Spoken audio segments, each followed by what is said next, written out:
Hi everybody, Coach Connie here with Xtreme-Measures, and this is episode 2 of a brand new video log series I'm calling My Health Coach Journey.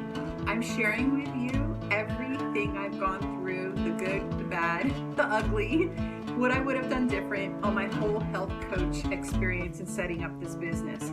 But today is episode 2, and the name of this episode is called The Decision Day. And it's probably going to be one of the most important episodes of all the episodes I record. And why? It's because it's the day that started this whole journey for me. Things came to a head and I knew for sure I needed to make a change or my future would be very, very bleak.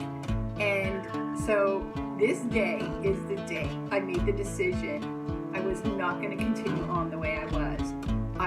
I wasn't sure what I was going to do, but things were going to change.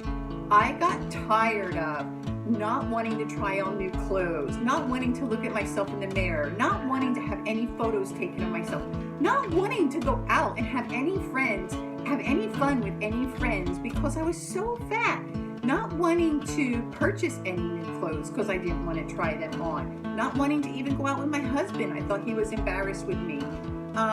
I was embarrassed to eat dinners with business associates because I was always concerned they were looking at what I was eating because I was gaining so much weight.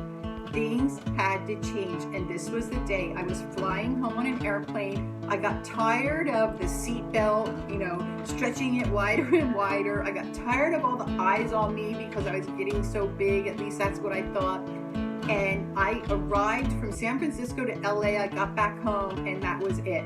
The decision was I wasn't going to wait till Monday. I wasn't going to wait till next month. I wasn't going to wait till the new year with a resolution. I wasn't going to wait till after Christmas or after the holiday.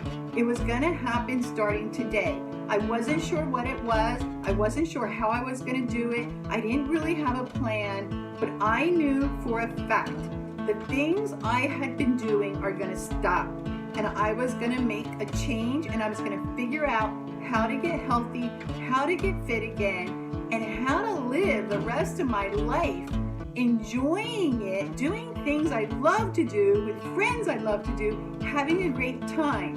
I was going to be able to look at myself in the mirror. I was going to be able to have those photos with friends. I was going to go out with my husband and have him be really proud of me when he said, "This is my wife." I was going to be able to get back into fitness things that as a child I loved doing, like sports. I was going to go into the ocean. For all the reasons I moved out to California, I wanted to be at the beach. That's all I wanted to do, is be at the beach as a young girl. I wasn't even at the beach because I didn't want to. I was so embarrassed when I looked like it with a bathing suit. I was going to go to the beach. I was going to get back my life once and for all. And when I made that decision, everything seemed to change. From that one point I knew it wasn't I will. It was starting now, things are changing. Right now, right here at this time. No plan, no help, nobody told me, I didn't commit to anything. But I knew for a fact my life was changing, and it was about to change for the better. I had no details around it, but that decision was key. There was no more procrastinating, no more waiting around, no more I'll do it when. Today was the day it was happening. And that was the trigger in my mind that started the big change in my life. And I was at the age of 50 when I made that decision. Stay tuned for tomorrow because you're going to hear what happened after I made that decision. Bye-bye.